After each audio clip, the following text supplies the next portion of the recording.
G'day mate and welcome back to Oxygen Not Glitter with me, JD. So in the last episode we got our polymer press finally up and running. And it's just flooded finally because some of the ice underneath it melted. Mop, Pro 9, fixed. And it is very quickly producing a good amount of heat between outputting hot plastic and, oh, that's on crushed ice. So that tile's going to melt eventually. And the car next door is going to shut up eventually. A lot of these tiles will melt eventually over time. As you can see, our polymer press is also heating up very quickly. Our petroleum is definitely warm, and it is going to slowly heat up the pipe, because it's an insulated pipe. So if you keep hot liquid in there, eventually the pipe itself will heat up and the insulation won't be quite as insulated. But again, gradually over time. Two things we didn't actually do, which are fairly important to do, is one, we didn't set up automation. So we really want a thermosensor right there. And we want to say active if below 80 degrees seems to be the... Are you going to go?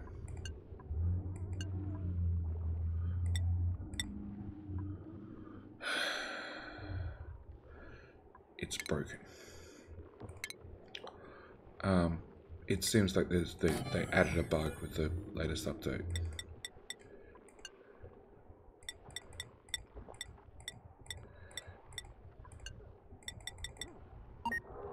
There we go. It finally woke up to itself. So, the polymer press is good up to 125 degrees. I've found because it's so tall and it's an odd shape, it's actually a 3x4 item. This is the closest spot you can read it. And even with this being at minus 23 degrees, the polymer press itself is at 40 degrees. So you've got to work out the delta between here and here, and it varies according to setup, according to piping, whether you've got any active cooling, whether you've got temp shift plates. All those things vary these two numbers. So 80 is a very broad number. You might need to bring it down. It also doesn't help that I'm venting the carbon dioxide right beside it. They're all things that we would look at in a more permanent setup. If it ends up damaging itself, just drop the temperature down. Just take 20 degrees off it. Take 10 degrees off it.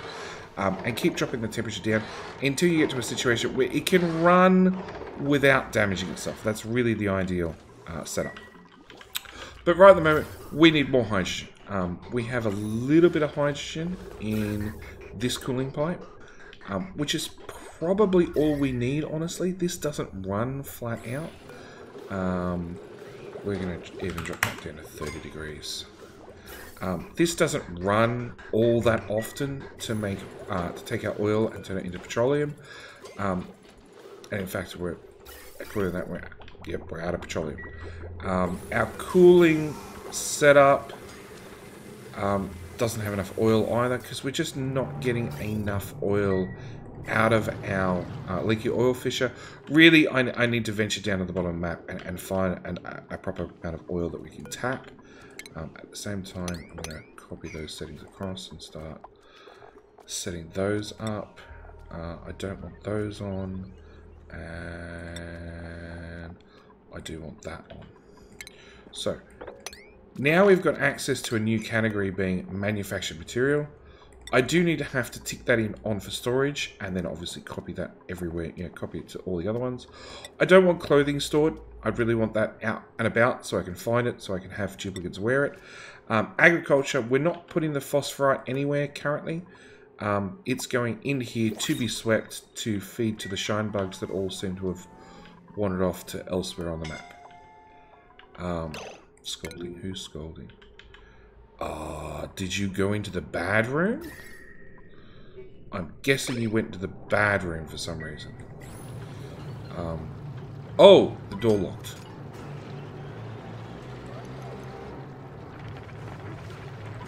99%. There we go. And as you can see, no, oxygen. Currently there is air in there, which means that these two doors are thermally connected. With the reason why we have this door that shuts automatically, and if we just slide it to the right spot, and it can complete its shut cycle, and then open back, autosave up. You can now see that that's back to a vacuum. I can't mouse over and get any gas between A and B, which means they're now thermally cut off from one another. I like using a clock sensor once a day. There are other systems. I'll say other systems that use weight plates and will detect when a duplicate walks past them, or even a duplicate checkpoint, which is probably the better system. The catch is they do have faults in them from time to time. You're going down there. You're going down there to collect something. It's hot down there, love. I didn't even see what that was. Coal. 200 kilograms of coal. Okay. I'm probably to feed the coal generators, which is actually one of the things we're going to work on this episode. So, our power situation, and that's leading us to our hydrogen situation.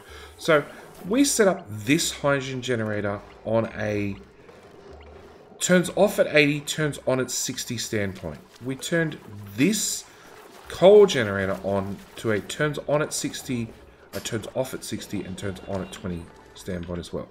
With the idea of the hydrogen generator would always power more power into the battery, and therefore save us save the coal generator turning on. Problem is, that is chewing up all our excess hydrogen that now we have a use for, going over this way to do lots of other things. So we actually want to probably... I'd go as far as disabling it, but I'm not going to. We're going to turn this on...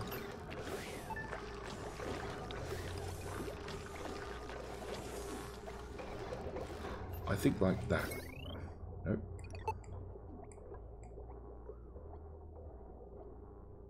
Yeah.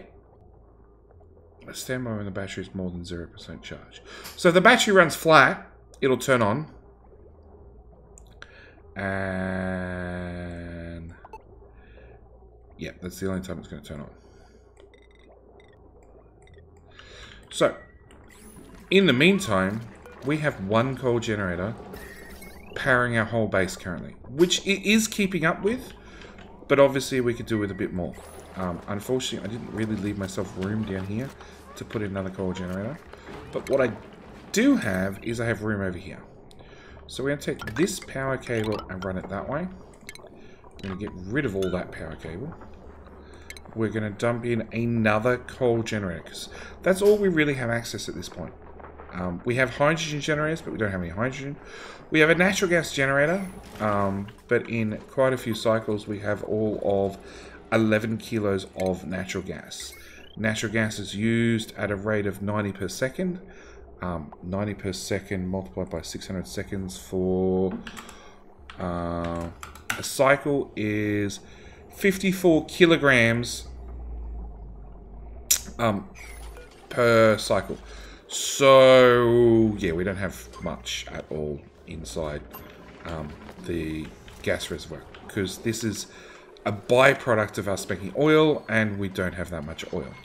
Other options we have is a petroleum generator, which uses 2 kilograms per second, which basically means you need an oil refinery running non-stop.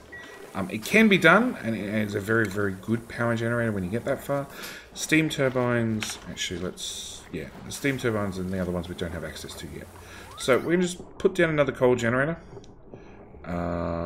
It can go right there. We can take our conductive wire, because I've got all the wires at the base. Oops.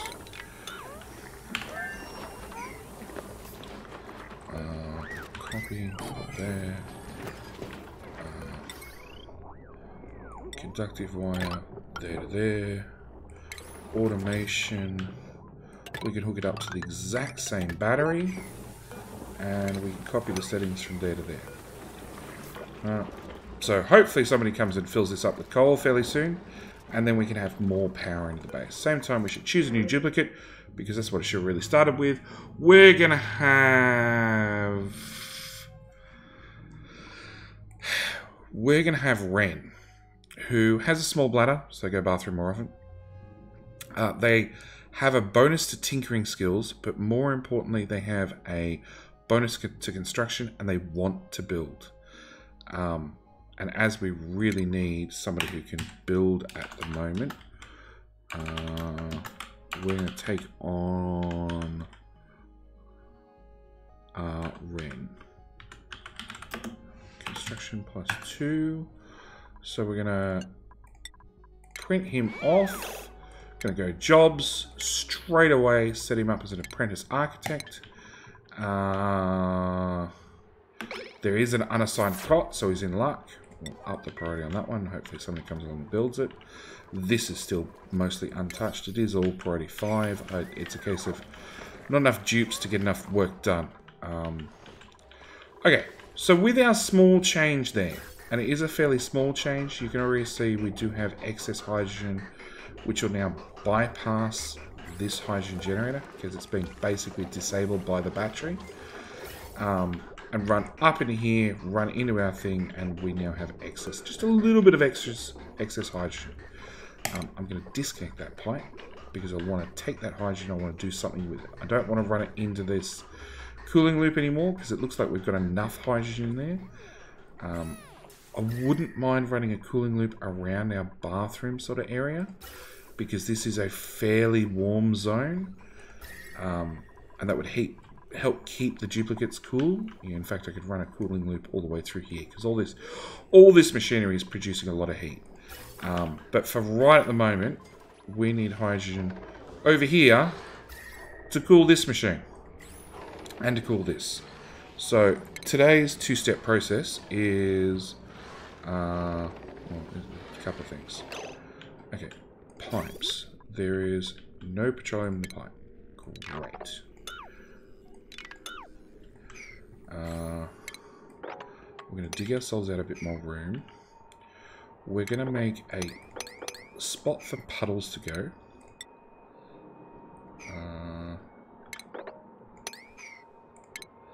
With some mesh tiles. So that way hopefully all the puddles end up down here. We can put a pump down here later. Unfortunately, these two biomes are, you can see the abyssite didn't join because the thermonullifier is it comes in a certain size and a certain blueprint and gets placed down, and whatever it gets placed on top of by the random seed generator is bad luck. So the abyssite that would have run through here, which would have insulated these two biomes, is gone, and you can see we've got a lot of coolness being leaked over into our slime biome. Again, just little quirks of the game. So we want to clear some room, and I'm going to turn off creative mode real quick.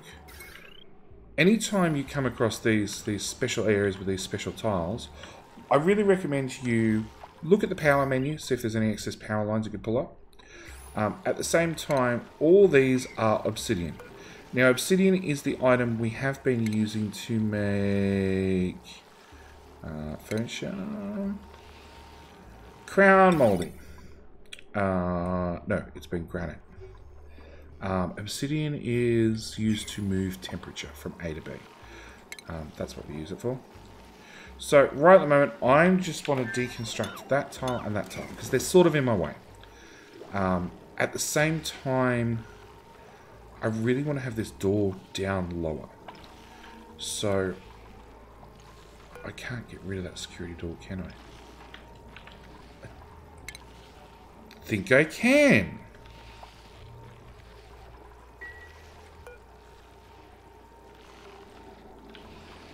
Okay, so hopefully a duplicate will get rid of that. I need to run, first things first, I need to run our hydrogen pipe, which is sort of semi-stuck where it is. I need to look at trying to worm its way across here somehow. So the first thing I'm going to do is deconstruct, nope, go back to creative mode, deconstruct that. we want that to go that way. I want a bridge there, a bridge there, a bridge there. We're going to use insulated pipe because this will be a semi-permanent setup. Because this is going to need a constant input of hydrogen to provide that cooling of the nullifier. At the same time, I'm going to mop that up because we want that out of our way.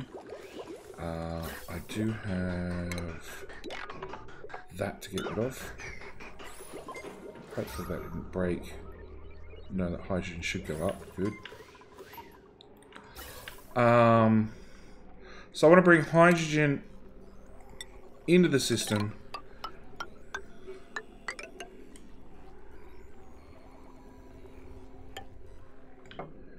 Okay. So hydrogen's there. At the same time, I'll look at my temperatures. Because we're bringing hydrogen from here to here. This is all a warm biome. This is a cold biome. So I don't want to add heat to a cold biome, but I wouldn't mind removing heat before it gets destroyed from a hot biome. So again, we go back to this ventilation display, and we're going to deconstruct that, and that.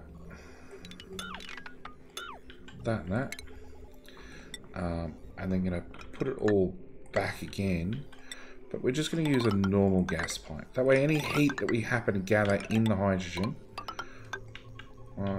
we can take away with us before it's destroyed.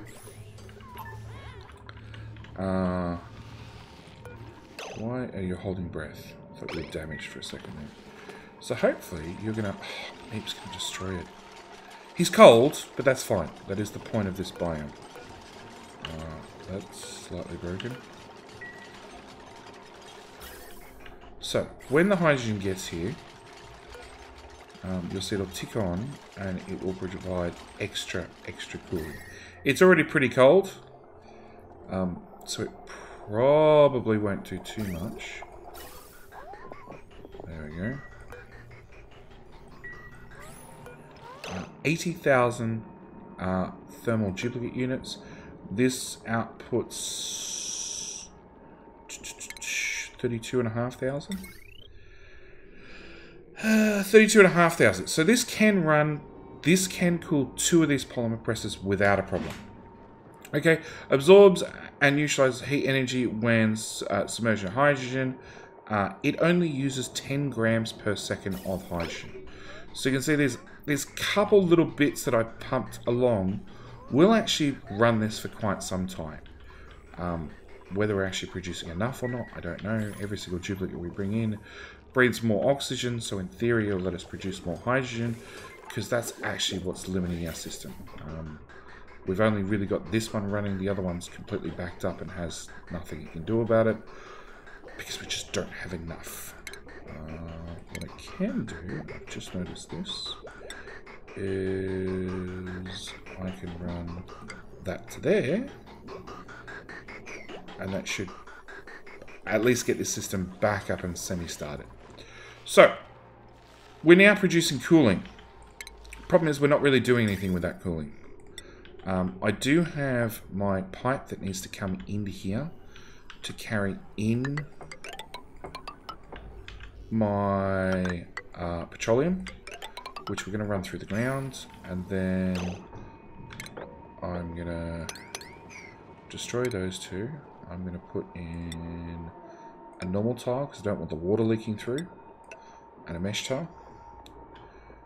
Just because of where this sleet wheat happens to be, I don't want to encroach on it and stop it from growing. Insulated pipe. We're going to hook that actually probably back that way. Yeah. Deconstruct. Just attach something that's on the end so the liquid knows which way to go. It goes from the green to the white, always. It knows no better. Okay. So we've got our petroleum hooked up. Now, ideally, I want another liquid around here to absorb cool from here and absorb heat from here and move back and forth. Liquid, gas, anything would work. Ideally, I'd like to actually use either crude oil, because its freezing temperature is minus 40 degrees, or petroleum.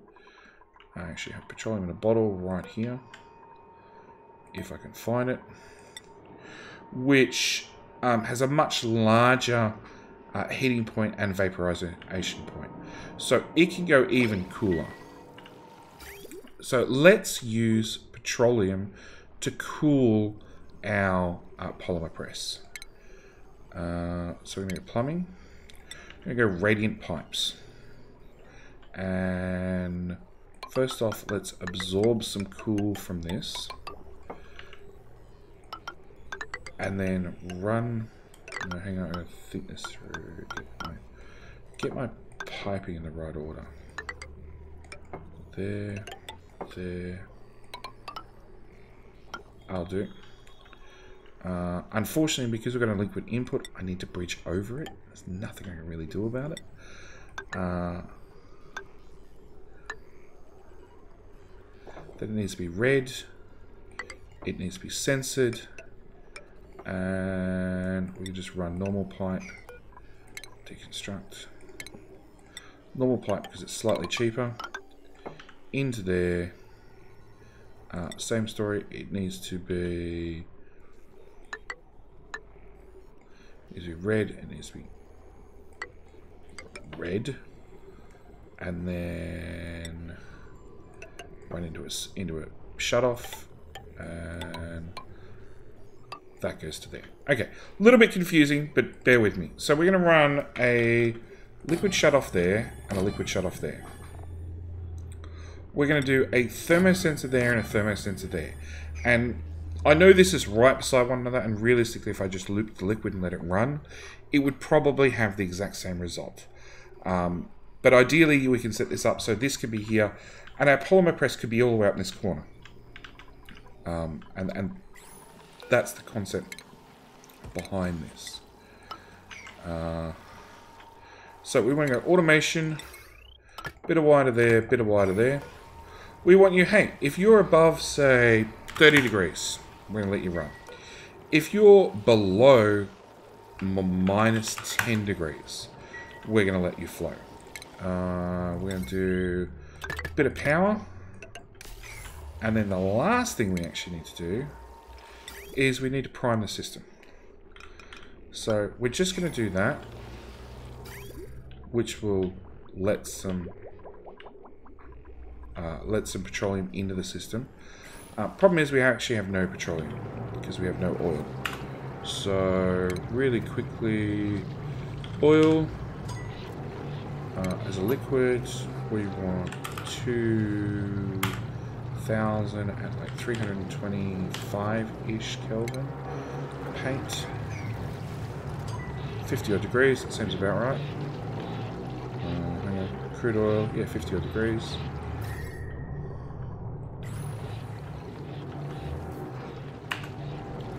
This is why I've been playing this with the debug mode on, that we can quickly bring things up and do things rather than coming back in 10 cycles when we've actually made enough oil to run this process.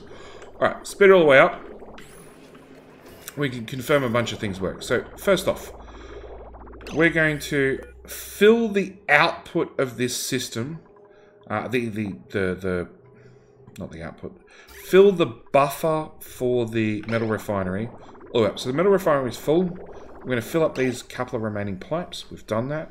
Now we can see here just that the oil's flowing through the fill for this one into this pipe, and then it's doing a jump over to the output, being the hot overflow, and running along and out of the system into our input tank for our liquid reservoir, which of course is just passing liquid straight through until it gets to the oil refinery, which we need a duplicate to come process. Kindness is going to come along and process it, which is then going to produce our petroleum. So we're doing 10 kilos of oil in, 5 kilos out, and you can see this comes out at a fixed temperature. So it's coming in, it doesn't matter what the temperature of the oil is coming in, the petroleum always comes out at 75 degrees. So if we can preheat our oil, right, by running it through the metal refinery a few times, it'll then let us delete that temperature before we come up here and process it. So our petroleum is going to come out, and as you can see, it's fairly rapidly dropping in temperature. We just need enough in here to sort of to feed this system. Probably about half full. Half full is probably the magic number we need. And as you can see, the background of this is already quite hot. Because there's been a heap of petroleum that's coming at 70 odd degrees, and we've got to cool it down at least that initial time before we start heating it up by the polymer press and running it back and forth. And unfortunately, I'm reading it one tile away from where I'd like to.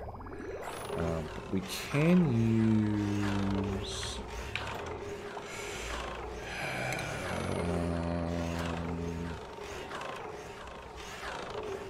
utilities. We do have a temp shift plate. Now, if you have the metal refinery up and running, which we do, and you've strip mined some slime biomes, just 1 or 2, you should have a fairly healthy amount of gold amalgam in your base, which you should be able to use to make gold fairly efficiently. It's just going to take a bit of time and a bit of duplicate power, especially if you're using something like oil as the cooling. You should be able to produce plenty of gold without too much hassle. So over here we have our temp shift plates.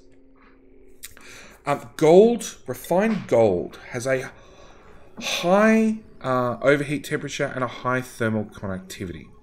Right? And if we just paint in a couple of temp shift plates, the idea is these will better absorb and better move the temperature around the oil, around the petroleum. So we can see it's at -10 here, -11, -10. Scolding, really? You had to go down there, didn't you? And what are you counting? Absolutely nothing. Yeah, you're being an idiot. Back to what we're doing. So you can see that it is transferring that heat into that tile just a little bit better. It's not 100%, but it is definitely better. Okay, and then before it fills up too much, we're going to deconstruct that tile. And same story. We can see, well, this is at -20 odd degrees. It's at -12, but we can see our polymer press has cooled right the way down. Where are we? Polymer press is at 7 degrees. Just by moving the heat from A to B. Same story, if you're finding you've got too much heat in there, we can go back to utilities, temp shift plate. You can literally place these wherever. I want to get one as close to the thermal sensor as possible.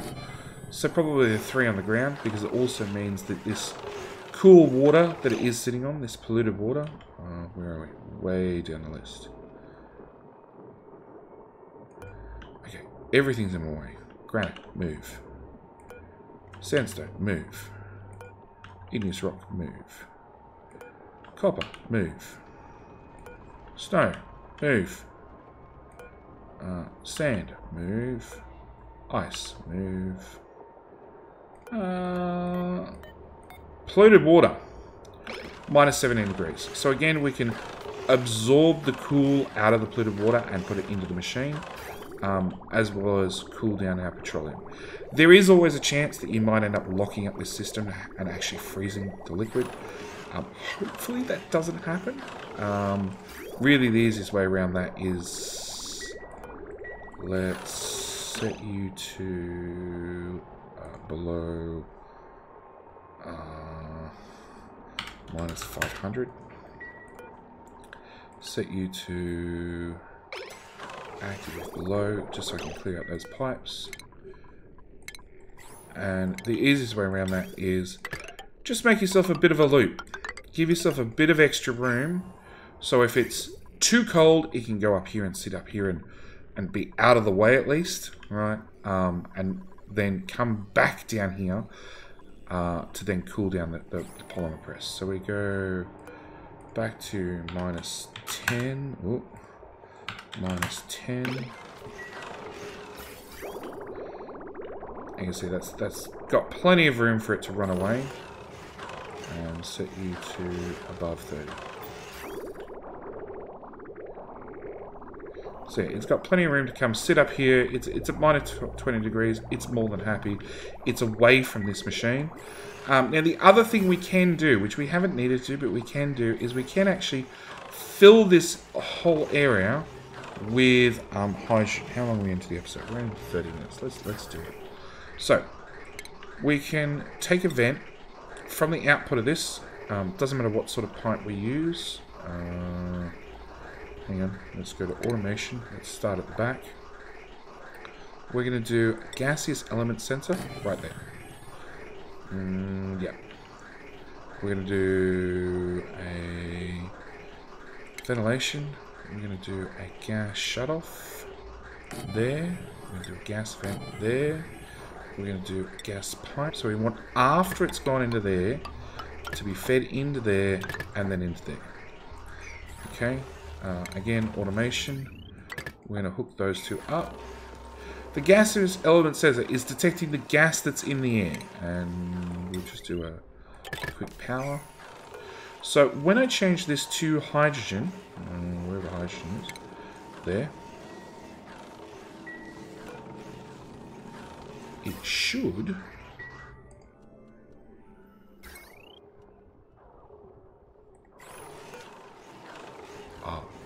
not. That goes there. Deconstruct. Not sensor. When it's not hydrogen, it'll release the gas out. Okay, and of course, because hydrogen floats, it's going to push up into this area that we've dug out for it. And it's going to consequently push, and you can already see the gases are starting to move this way. It's going to push the carbon dioxide out of the room. Now, ideally, if I deconstruct that, and I put another tile down here, that it stop more carbon dioxide, or more hydrogen accidentally leaking out of the room. My other option is I can literally just take the vent, and we can vent it up there instead. The idea is much the same nonetheless. It is to take our hydrogen, push it out into the room, because hydrogen has a better thermal conductivity, a specific heat capacity. So it means the excess cooling done by the thermonullifier that we're not actually absorbing into the pipes, which we're absorbing all of it, but you know, as you can see, I've got another loop here, so we could put another polymer press right there, providing we have the oil to feed it, which technically we don't, because you can see the amount that I pasted in has already disappeared. That's almost empty. That's definitely empty. That's also empty because that's really just a buffer storage. Same as this is really a buffer storage. We're converting everything to petroleum. Yeah, it doesn't last long. Not with that current rate. But yeah, we can pump our hydrogen up in here and use that hydrogen to better transfer heat from machine to machine, or at the same time, machine to plastic, because that plastic still keeps coming out very, very, very hot. Anyway, I'm going to leave it there because the printer just went off, which means it's a good time to end the episode. Thank you guys so much for watching, and I do see you guys in the next episode where we're probably going to handle some more farming of animals. But we'll leave it at that. So thank you guys so much, and I'll see you in the next one. All right, bye!